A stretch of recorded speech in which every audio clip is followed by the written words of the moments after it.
Era uma vez uma criança que olhava debaixo da cama todos os dias antes de dormir. Não porque havia algo lá, mas porque poderia haver. Talvez fosse a sombra de um monstro, ou um sussurro estranho vindo do armário, ou até o rangido da madeira, que na mente dela era o prenúncio de algo terrível. Os monstros da infância sempre foram assim, imaginários, mas ao mesmo tempo incrivelmente reais. É essa mistura de fantasia e medo que Coraline transmite tão bem.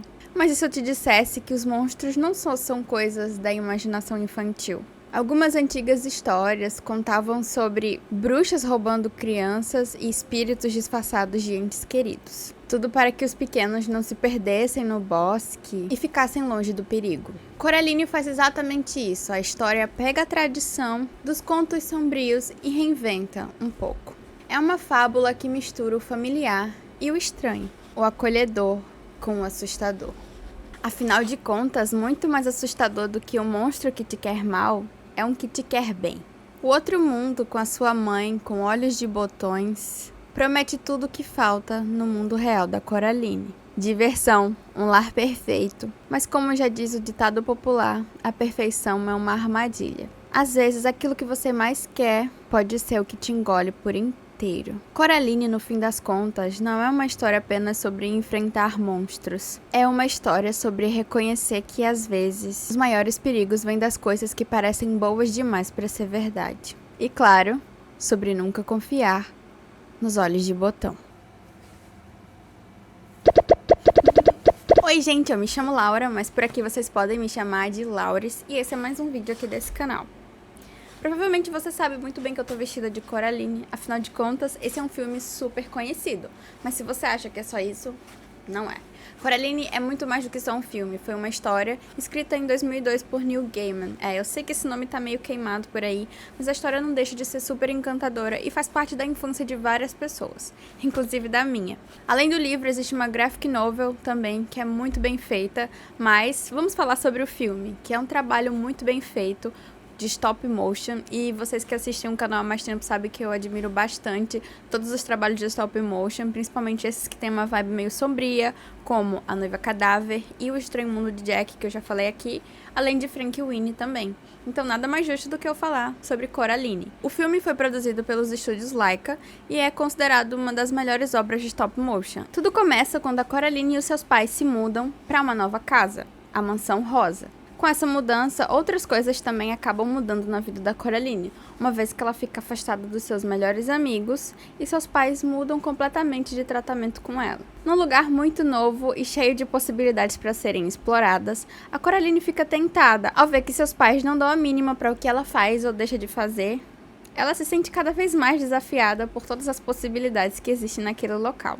Durante as suas explorações, Coraline conhece um menino, um tanto quanto chato de acordo com a percepção dela. Esse menino anda com um gato que também é bem misterioso, que o mesmo menino afirma que não é dele, mas que ele tá sempre por ali. Ao voltar para casa, a Coraline, que tá muito entediada por não ter muito o que fazer e também não ter a atenção dos pais, ela é encorajada pelo pai a fazer uma busca em todos os locais da casa, encontrar tudo aquilo que for azul e anotar. Nisso a gente consegue perceber que o pai da Coraline dá um certo pouquinho mais de atenção do que a mãe dela, né? A mãe dela é muito mais distante. Mas o pai, apesar dele estar ocupado, trabalhar, ele até tenta encontrar algo que ela goste de fazer. E aí, a Coraline encontra uma pequena porta. Muito tentada para descobrir quais aventuras estariam ali, a Coraline enche o saco da mãe dela para que ela dê a chave e ela consiga abrir a porta e saber o que tem ali dentro. A mãe dela acaba deixando, afinal de contas, ela não tá ligando muito porque a filha dela tá fazendo. E a Coraline abre a porta, e ela vê que não tem nada ali. Mesmo assim, ela continua com uma pulga atrás da orelha. Por que motivo teria uma porta justamente naquele local? Enquanto isso, o amigo da Coraline, o mesmo menino que ela encontrou no começo, encontra uma boneca muito parecida com ela na casa da avó dela. E ela tem os olhos feitos de botão. É muito interessante porque logo no começo do filme a gente vê a construção dessa boneca. E ela está sendo feita por umas mãos metálicas, todo esse trabalho muito artesanal mesmo. Eu acho que faz parte do universo de Coraline, já que é uma obra de stop motion, né? Então foi um trabalho todo manuseado ali pelas pessoas que trabalham no estúdio Laika.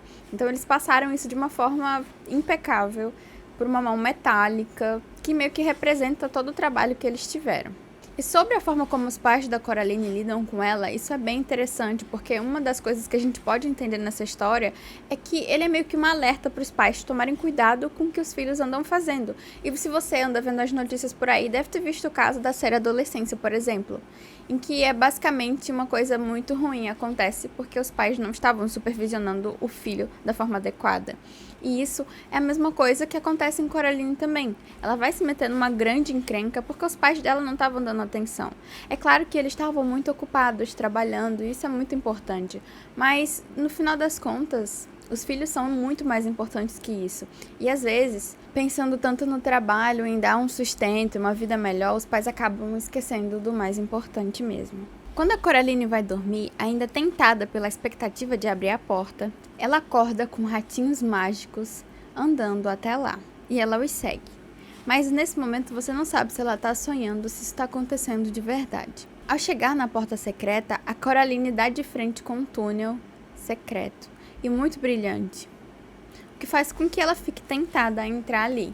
E é isso mesmo que ela faz. Ela atravessa o túnel e chega numa casa espelhada, ou seja, a mesma versão da casa dela, só que com tudo ao contrário. Tudo é muito colorido e bonito, e os pais que estão lá são muito mais amorosos com ela. Esse é o momento em que a gente vê que a filmagem e as cores que estão presentes na cena são feitas totalmente com uma intenção. A gente vê primeiro a casa original da Coraline, a casa verdadeira dela, com tons muito cinza, aquela coisa muito sem graça. E quando ela muda para esse outro universo, para esse lugar espelhado, esse mundo secreto, tá tudo com cores muito confortáveis, muito alegres, mas ao mesmo tempo com aquela vibe de lar, de casa, o que faz com que ela se sinta muito mais confortável. E até para quem tá assistindo é muito mais aconchegante ver aquela família ali, mesmo que esses pais dela sejam pessoas com olhos de botão. Mas eles são muito carinhosos e atenciosos com ela. Mas a Coraline não deixa de reparar que existem muitas diferenças entre eles e os pais verdadeiros dela. Como, por exemplo, no mundo real, a mãe da Coraline já não cozinha para ela faz muito tempo. E ela sente bastante falta disso, tanto que ela reclama várias vezes durante o filme. E o pai da Coraline também não toca piano, como o outro pai, o pai com olhos de botão, faz. Mas ele fala que ele não toca o piano que toca ele. E realmente tem umas mãos bem grandes que meio que manipulam o outro pai dela. Mas ele é bem atencioso, caloroso, assim como a mãe dela é nesse mundo. E não seria incrível viver num mundo onde as pessoas são exatamente como você quer? Ou isso seria um grande perigo? Nesse novo mundo, a Coraline tem tudo aquilo que ela não tem no mundo dela. Ela tem atenção, ela tem comida gostosa e ela tem tudo mesmo que ela quer. E tudo é muito feito para ela de uma forma tão encantadora, de uma forma tão específica. Então, vale um alerta aí pra você. Se você está numa situação em que as coisas estão 100% perfeitas pra você, desconfie. Claro, eu não tô dizendo pra você ser surtado e ficar o tempo todo, meu Deus, tá acontecendo alguma coisa. Não é isso que eu tô falando. A Coraline vai dormir no outro mundo e quando ela acorda, ela volta pra casa tão chata dela. E aí as diferenças ficam ainda mais claras depois que você tem esse contraste tão rápido. Todas as coisas mágicas que haviam no quarto dela somem. E tudo fica sem graça como no começo. No outro dia, logo cedo, a Coraline resolve contar do seu sonho incrível para sua mãe, que mais uma vez não dá tanta atenção para o que ela tá falando. Isso é mais um indicativo muito triste. Eu acho a forma como a mãe da Coraline trata ela muito chata. Você fica muito incomodado com a falta de atenção que os pais dela dão para ela, sabe? É muito incômodo mesmo. E aí, mais uma vez, a Coraline tá enchendo o saco da mãe dela por não ter muito o que fazer por ali. Ela acaba falando pra ela visitar os vizinhos. E a Coraline pergunta, mas mãe, você não falou que aquelas mulheres, as vizinhas, não eram estranhas? E ela, não liga pra isso, reforça pra ela ir mesmo assim. Então ela vai lá e leva as correspondências que foram entregues errado na casa dela. Primeiro, ela visita o Sr. Bobinski, que é um homem bem esquisito e todo azul. Existem algumas teorias de que ele é dessa cor porque ele participou das guerras no Japão. E isso provavelmente foi efeito de alguma das bombas que foram soltas lá. E ele fala o tempo todo, pela forma como ele age e as coisas que ele fala são muito ligadas ao militarismo. Então, isso faz bastante sentido até. Uma coisa bem interessante nessa parte é que a gente vê que a Coraline tem aversão a quem chama ela de Caroline. Eu acho que isso deve ter um bom motivo, né? Talvez ela não queira ser confundida com certas cópias que tem por aí. Isso é bem interessante porque deixa bem claro o tipo de personalidade que a Coraline tem. A gente entende que ela é uma criança que lida com muitas frustrações e por isso ela acabou crescendo um pouco cedo demais. Talvez por não ter tanto cuidado, ela teve que aprender a fazer certas coisas sozinha. Então você vê que ela é bem independente, ela não tem muito medo de fazer as coisas. Por um lado isso é bom, mas por outro é super preocupante. Isso dá personalidade a ela e é muito difícil você ver um desenho infantil com uma protagonista tão legal quanto a Coraline. Ela é realmente legal, ela tem uma personalidade muito característica. O Sr. Bobinsky é meio que o dono dos ratinhos que a Coraline vê. Eles meio que têm um circo e ele vê isso. Ele falou que esses ratos contaram pra ele que a Coraline tá correndo perigo, mas não fica muito certo o que tá acontecendo. E que era pra ela parar de fazer o que ela tá fazendo. Mas ele entende que os ratos estão meio confusos porque não acertaram o nome dela, já que ele chama ela de Caroline e os ratos falaram Coraline. Mas a Coraline desiste de corrigir ele dessa vez. Seguindo para a próxima casa, ela vai para a casa de duas irmãs que eram dançarinas de um cabaré ou algo assim. São elas a April e a Miriam Forcible. Elas são bem interessantes, elas têm uma estética muito vibes anos 20, uma coisa assim, bem cabaré mesmo, bem daquela época, dançarinas de boates daquele momento específico. Então isso tá presente na maquiagem delas, na roupa e até nas coisas que estão ali presentes na casa. Elas são bem excêntricas, acho que todos os vizinhos meio que são, né? Até a avó do amiguinho dela, que é citada algumas vezes, ela parece ser uma pessoa bem peculiar. Ela, inclusive, é a dona do Palácio Rosa, né? Que é a casa que a Coraline tá. E meio que as informações que a gente tem dela são meio confusas. A gente sabe que a boneca tava na casa da avó do amiguinho dela, né? Tava na casa da avó do Abe. Então, ela tem uma ligação muito importante na história. Uma coisa que a gente sabe também pelo Abe é que a avó dele não permitia que crianças morassem no Palácio Rosa antes da Coraline chegar lá. Então isso é bem preocupante. E ao chegar nessa casa, as irmãs tentam ler a sorte da Coraline através de uma xícara de chá que ela toma e preveem um futuro. Uma delas diz que ela está sofrendo um perigo terrível e a outra diz que tem um pedaço de mau caminho no destino dela, um garoto, alguma coisa assim do tipo. Só que essa irmã que falou isso, ela tem um problema de visão meio complicado. Então fica difícil saber qual das duas está falando a verdade, porque elas são bem confusas. Elas estão sempre tentando uma ser mais que a outra, sabe? Como se elas tivessem uma competição de ego. E isso não parece ser recente. A Coraline encontra o Abe de novo e pergunta se ele que fez a boneca se parecer com ela. E ele fala que não, que encontrou ela na casa da avó dele daquele mesmo jeito. O que é bem estranho e a Coraline fica um pouco desconfiada. Quando ela volta para casa, já está perto da hora de dormir. E ela dorme na expectativa de que ela consiga passar pelo portal de novo. E aí a mesma coisa acontece, os ratinhos aparecem passando pelo portal e ela os segue e vai até a casa que é espelhada. Enquanto a outra mãe dela tá fazendo o jantar, ela pede para que a Coraline vá falar com o pai dela e dizer para ele que a comida tá pronta, que tá na hora deles comerem. Aí, claro, não é qualquer jantar, é um jantar com gosto de café da manhã, e um café da manhã muito especial. E a Coraline vai para esse lugar muito bonito. Essa é a minha cena favorita do filme porque ela é muito linda.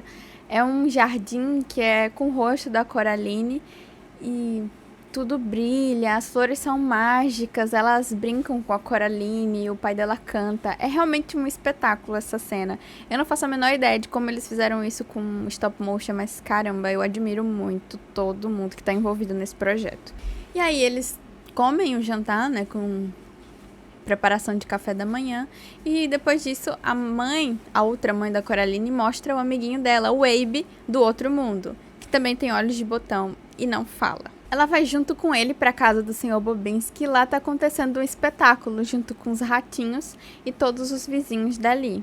E também essa é uma das cenas mais bonitas do filme, super legal, esse ar de espetáculo musical. É sempre muito interessante. Em Coraline tem um quê a mais, sabe? Um brilho mágico, uma coisa que fica tão interessante e deixa esse outro mundo tão mais legal para ela. Imagina só o comparativo entre os mundos em que ela tá tendo contato, né? É muito preferível para uma criança viver num mundo brilhante, interessante e bonito como esse. Vocês não acham? Faz sentido, né? E até para dormir, os pais da Coraline fazem companhia para ela e no outro dia ela acorda mais uma vez no quarto sem graça dela. E aí, nesse mesmo dia, depois do café da manhã horroroso que o pai dela faz, ela vai com eles até a editora, que eles publicam artigos, textos e etc. Eles estão trabalhando pra caramba nisso. E é por isso que eles estão dando tão pouca atenção pra Coraline. A mãe da Coraline vai com ela comprar algumas roupas novas. E a Coraline acha um par de luvas que combina super com a personalidade dela, cheia de listras, bem bonitinha. Mas a mãe dela prefere que ela compre umas luvas mais sem graça, porque elas são mais baratas. E a Coraline fica muito triste com isso, né? Esse mundo tá ficando cada vez mais decepcionante pra ela. A Coraline fica mais uma vez tão entediada e tão chateada que a única coisa que faz ela ficar feliz é esperar até que a noite chegue e ela consiga ir pro outro mundo de novo. Fica tão empolgante. E dessa vez a gente vê um certo destaque do gato do Abe, que ele diz que não é dele, mas praticamente é dele, né? Então eu vou dizer que é gato dele, tá? E aí a Coraline vê uma pilha de bolinhos, pizza e todas as comidas que ela gosta preparadas na mesa pra ela. Mas os pais dela não estão lá nesse momento. A Coraline não encontra os outros pais dela, então ela acaba saindo pra explorar um pouco aquele mundo e ela dá de cara com o gato do Abe. Eles têm uma conversa meio filosófica lá, Alice no País das Maravilhas com o gato rosa. E esse gato, ele é bem misterioso, a gente não sabe muito bem o que ele tá fazendo por ali, mas tá, ele é um personagem bem legal do filme. Depois disso, a Coraline vai para um outro espetáculo com o Abe e dessa vez é das vizinhas, aquelas duas velhinhas que ficam brigando uma com a outra. E é um espetáculo meio grotesco e ao mesmo tempo interessante e bonito, porque elas não estão nas melhores condições. Só que durante a apresentação, elas saem dos corpos delas mais esbeltas e aparentemente da forma como elas eram na época que elas gostam tanto de relembrar.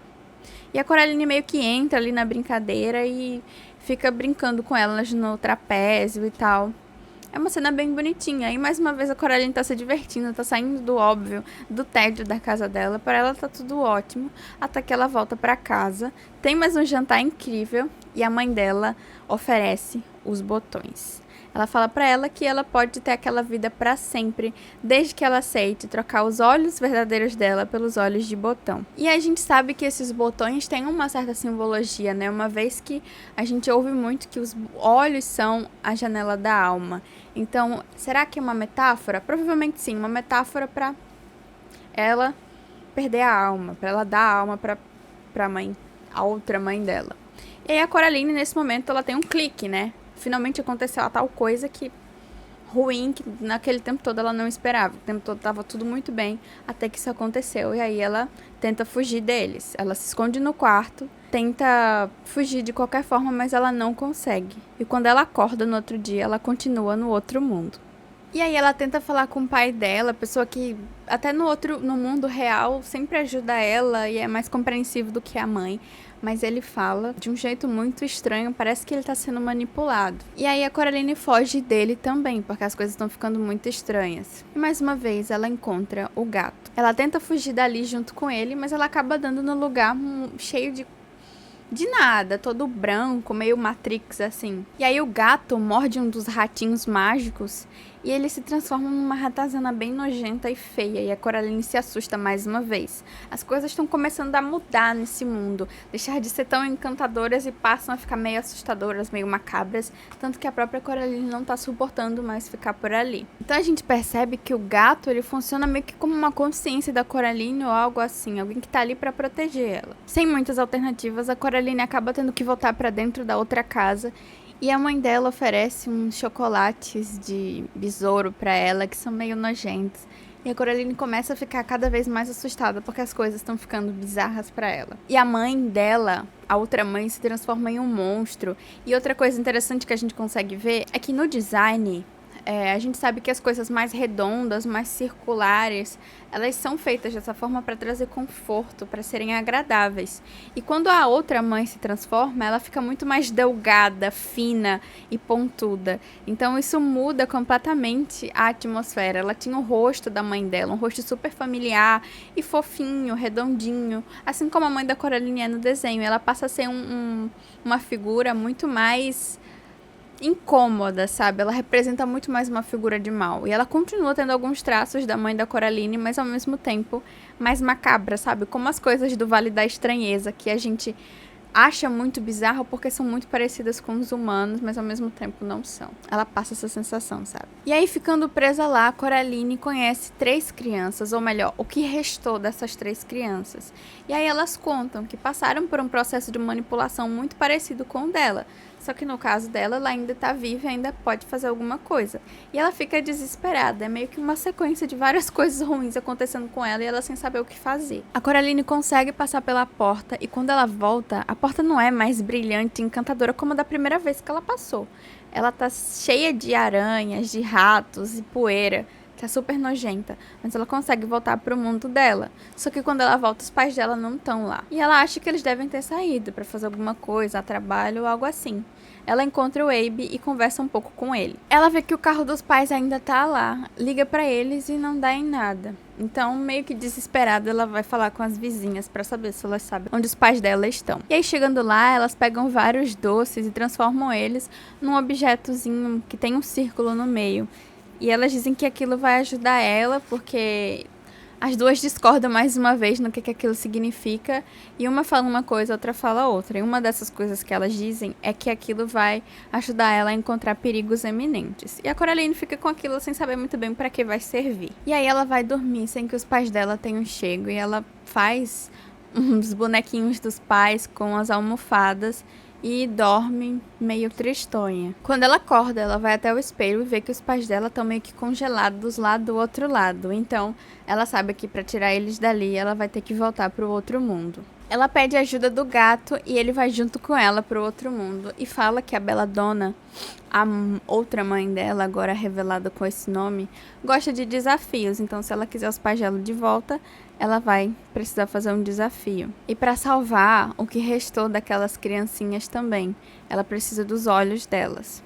Elas contaram isso para ela quando ela os encontrou. E aí a Coraline tenta fazer um acordo com a outra mãe. Para isso, a Coraline fala que se ela não conseguir, ela promete que vai dar os olhos dela e vai ficar ali para sempre. Então a Belladonna aceita e dá uma dica para ela que os olhos das crianças sempre vão ficar num lugar que ela vai conseguir ver. E aí a Coraline passa por uma série de desafios. Essa parte é bem interessante e bem desafiadora também. E o pai dela, no final das contas, o outro pai, meio que ajuda ela a encontrar um dos olhos. Então a gente fica meio sem entender qual a função dele ali, até que ponto ele é manipulável pela Belladonna. É bem inconclusivo, assim. Ele meio que se transforma numa abóbora.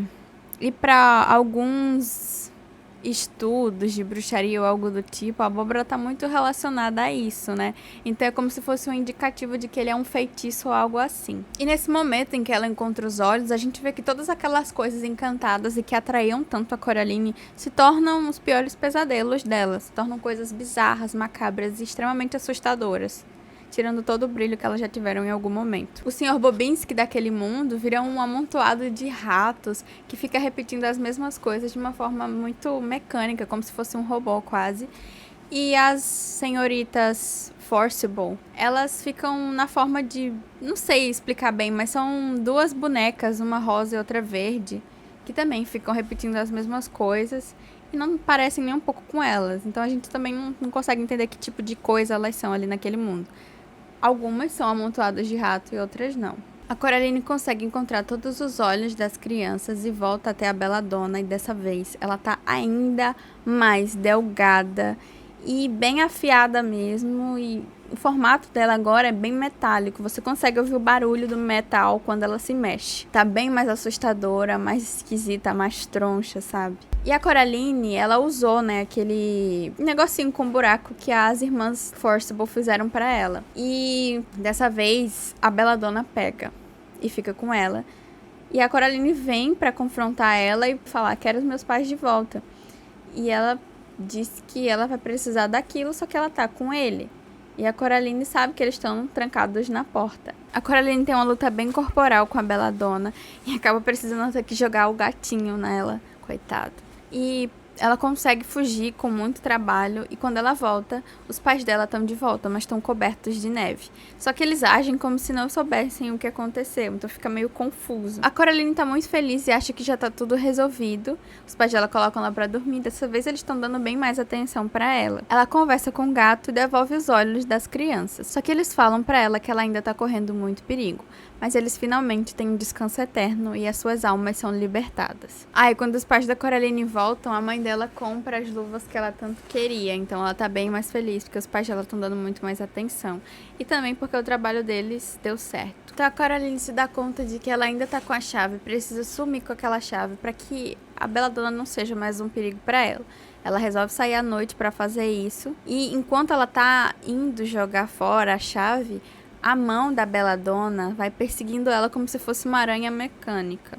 E aí ela encontra a Coraline e consegue puxar ela pela chave que tá no pescoço dela. Enquanto isso, o Abe aparece na motoquinha dele, consegue afastar a mão da Coraline, mas ele acaba quase caindo dentro do poço junto com a mão. O Abe e a mão conseguem escapar e a mão volta pra aterrorizar a Coraline e o Abe joga uma pedra nela e aí ela acaba de vez.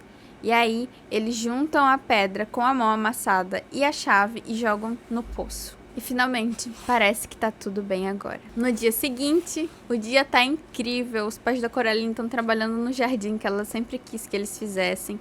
Ela tá entregando limonada pra eles e pros vizinhos. É meio que uma festinha ali entre eles. E é bem legal. E é assim que o filme acaba. É um filme muito interessante, cheio de muitos detalhes. Então foi muito difícil tentar compactar eles e fazer o vídeo aqui. Mas eu tentei e também juntar com algumas coisas que eu observei enquanto eu assisti ele.